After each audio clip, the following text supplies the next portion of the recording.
Sebanyak 10 delegasi dari Universitas Kobe, Jepang mendatangi kampus C UNER Senin 7 Januari. Kedatangan mereka disambut langsung oleh Rektor UNER, Profesor Dr. Muhammad Nasih, di ruang pleno gedung manajemen.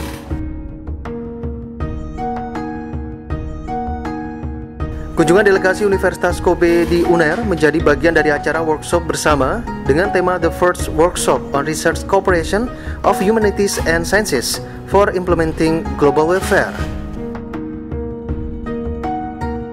Sebelumnya, Universitas Kobe dengan Institute of Tropical Disease Universitas Erlangga memang sudah menjalin kerjasama yang cukup lama, khususnya dalam hal medis.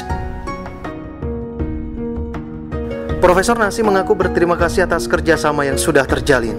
So, between old brother and Indonesia must be collaborate to same thing and to contribute to improve welfare, especially to people of Indonesia.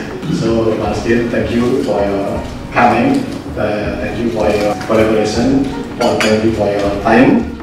Masato Karashima, Associate Profesor dari Universitas Kobe mengatakan, workshop ini diharapkan bisa meningkatkan kolaborasi dua institusi, seperti pertukaran mahasiswa dan juga riset. So based on medical schools friendship, we came here to make more stronger, more wider connection between many faculty.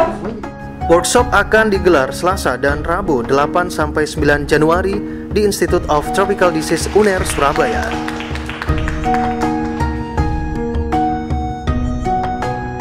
Dari kampus C, UNER Channel melaporkan.